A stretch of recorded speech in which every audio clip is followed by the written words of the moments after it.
A strong business isn't just about a great idea. It's about understanding the money behind it.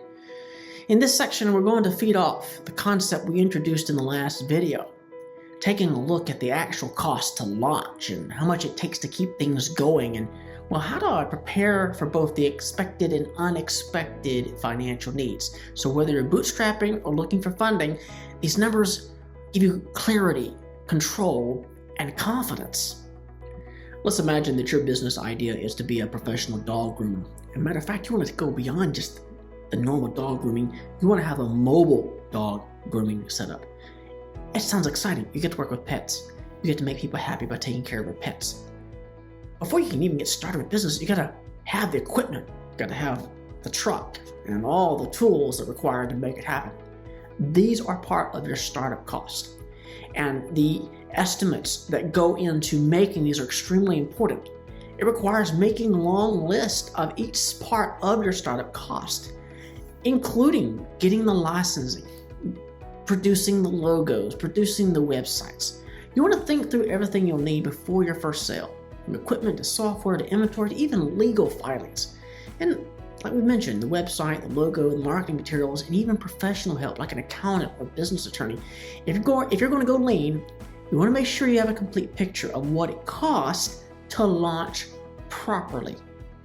If you've got an idea of what your startup costs are going to be, you then have to configure what it's going to take to run your business on a monthly basis. What's the baseline that you need to survive? You're going to have recurring expenses, rent, payroll, software subscriptions, insurance, internet, and don't forget about marketing, phone, and then taxes. Those creep up very quickly. You got to know your monthly overhead so you can set your price and plan your cash flow and figure out, well, how many sales do I need just to break even? And then how much more sales on top of that am I going to need to make a real genuine profit? Starting with the idea of how much profit you want to make and working backwards is a great tool, a great perspective to use when configuring these overhead costs prior to starting your business. Cash flow is the heartbeat of your business, and I've seen seasoned business professionals really trip up over this. The timing is everything, particularly in those early days when you're starting out. You got to ask yourself, how long will it take after your business is up and running? How long is it going to take for you to make your first sale? It's not like clients going to show up at your front door the very first day. And will clients pay up front? Or are they going to procure that service or that goods, and then they have a 30 or 60 days to actually pay you? And those delays are important to consider because you've got to float yourself somehow. You've got to know how much money I need to start the business, how much money I got to have sitting there to sustain me until the cash flow is produced. And how long in that process is it going to take for you to finally hit just your break-even point? Break-even being how much money it costs just to run the business on a monthly basis.